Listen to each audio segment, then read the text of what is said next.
obviously, story of the year so far has been that our almighty high-powered offense is just like a shell, looking like a shell of itself. And obviously, most experts do not think it's going to last long. We don't think it's going to last long. When you have Patrick Mahomes and Andy Reid, it'll be figured out.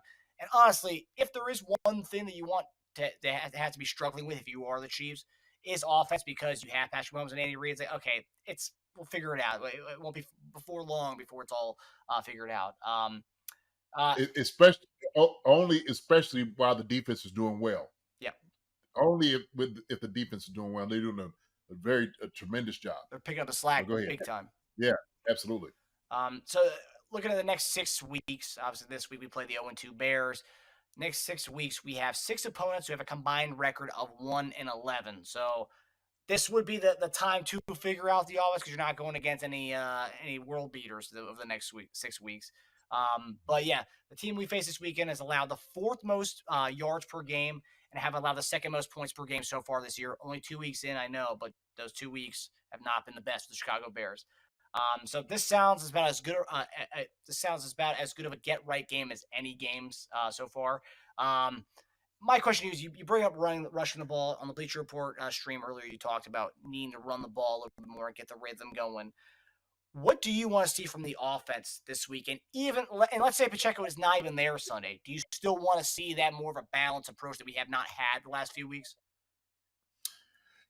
I do. I do. This week is going to be very important on the opposite side of the balls, man, that they call a good game. And to be honest with you, I'm looking more this week that it's not even about the Bears. It's about what we do offensively, okay? And it's trying to establish this whole mindset about who it is, your identity going into the season and what you want to be, okay? So basically, I'm looking at this. Our offense needs to do three things, okay, going into this week. Number one, first and foremost, you got to establish the run. Okay. We're talking about a team that gets plenty of yards. You have to establish the run. You can only dictate what a defense does when you keep the defense guessing on what it is you're going to do. When they're thinking that we're going to go ahead and just throw the football, a billion times a game, then guess what? Then they know they could just be able to tee it off and just come after Patrick Mahomes every chance they get. And so they got some talented guys that rush the passer. We know this. But if we mix it up, right? Talked about the run game, mix those things up, guess what? We can keep everybody on their heels. We can get the young guys established because you done established a run. Now it opens up lanes. Now you keep the defense honest. And so that's very important that you have to establish the run.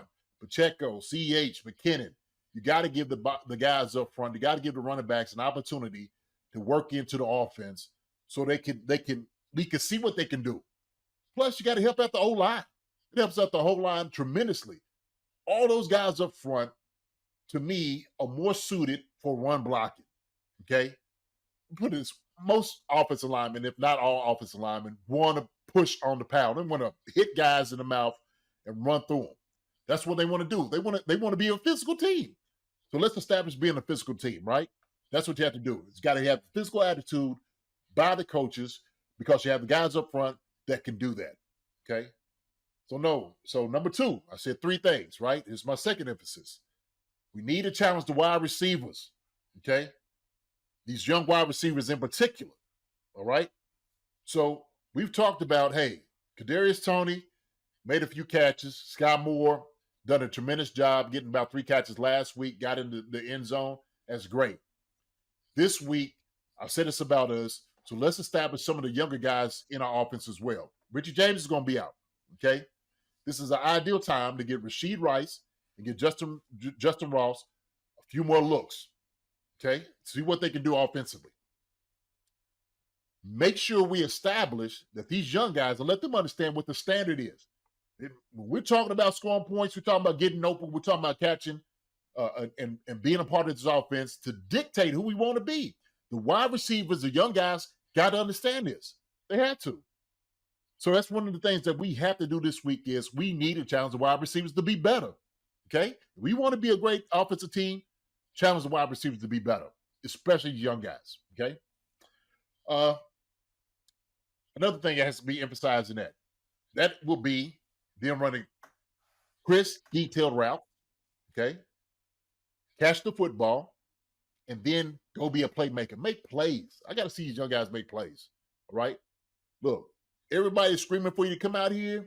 Yeah, we want the young guys out here. Fine. They got to make plays while they get when their names get called. Okay. Number 3 thing. This is the third and final emphasis.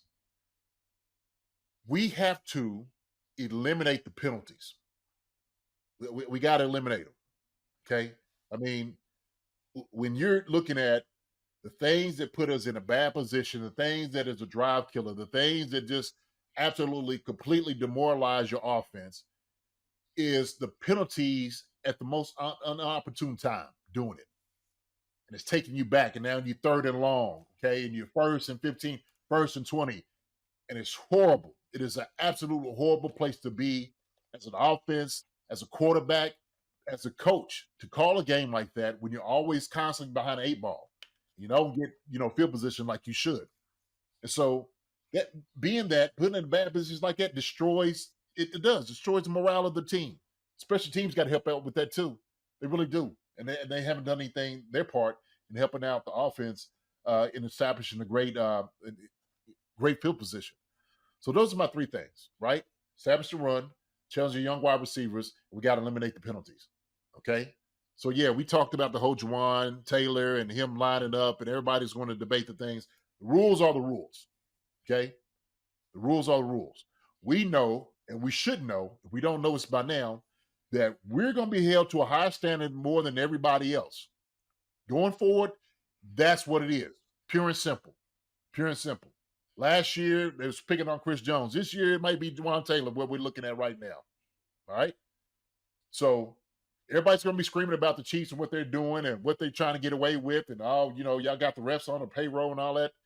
Man, that's crazy to me. Okay?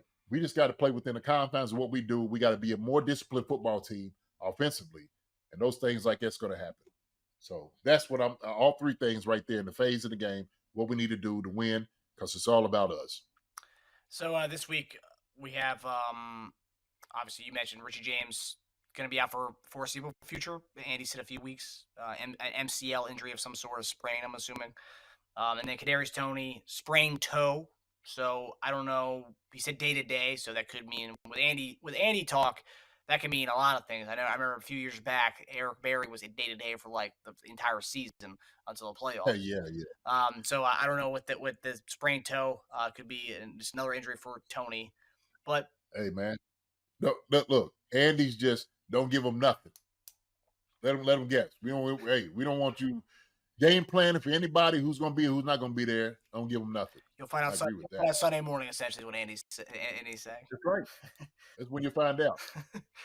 But so last week, Justin Ross, 8 reps. Richie James had 3 reps. He had 1 dropped pass.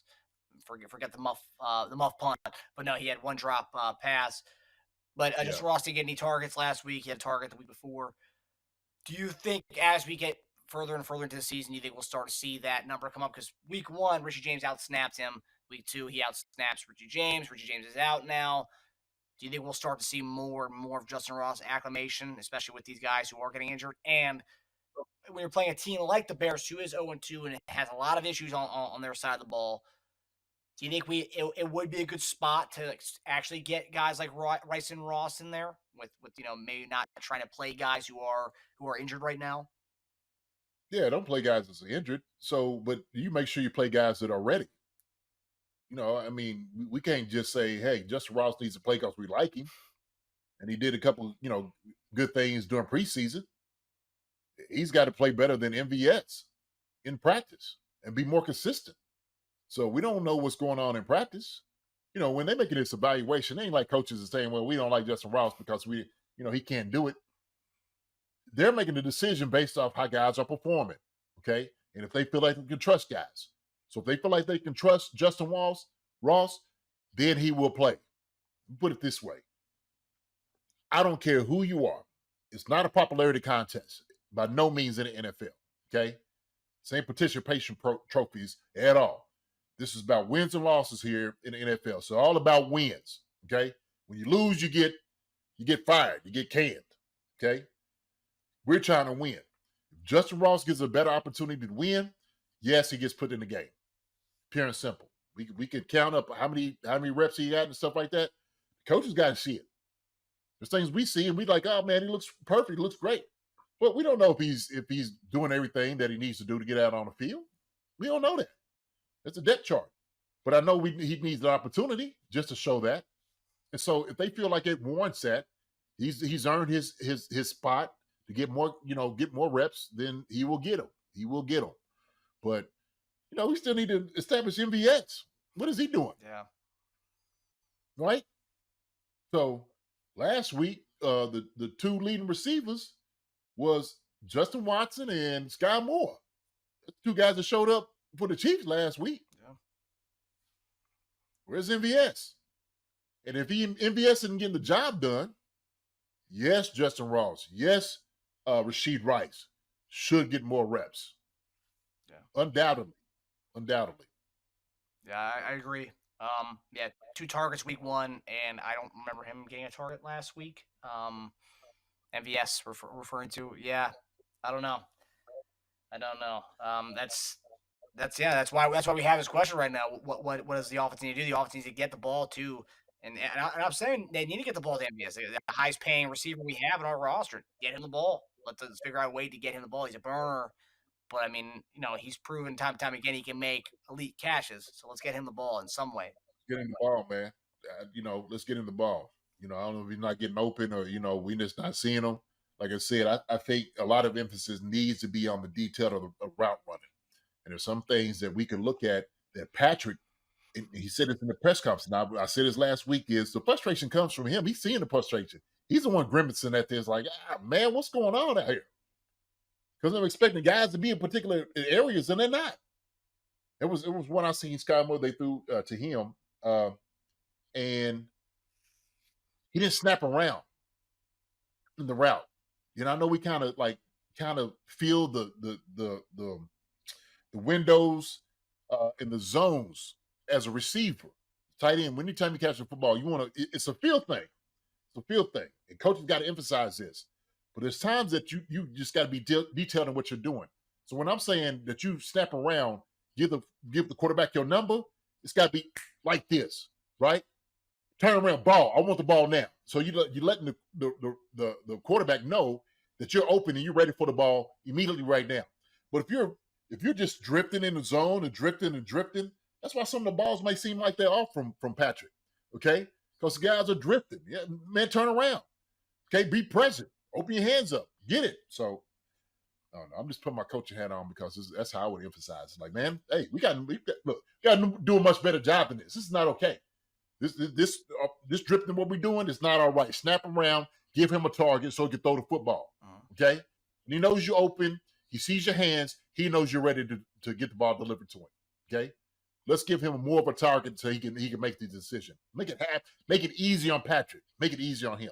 Yeah. So the little things that can give you trust between a quarterback and a receiver. It's the little things. Yes, sir. It's the little things, Marcus. Always. Little things. In the game of life and in the game of football. Absolutely. You see it right, EKU? I'm pointing at it, it's like my finger's right on it. Yep. Yes, sir. It's a matter of pride. It's the little things that matter. Yep. Like you said, not just on the football field, but in life. In life. Yeah. Yeah. That's why they say football is one of those things that can teach you valuable lessons. That's why they say everyone should play football, because it can teach you very valuable lessons that it will keep with you for the rest of your life. And from playing as a little kid, I still have things that my first ankle biters coach taught me, so like it's one of those things. Yeah. Hi, everybody. Thanks for watching. Subscribe here to get the latest from the show. Also, be sure to check out the best clips from Chief Concerns. And if you prefer to listen to the show, subscribe and follow us on Apple Podcasts, Spotify, and anywhere else you get your podcasts.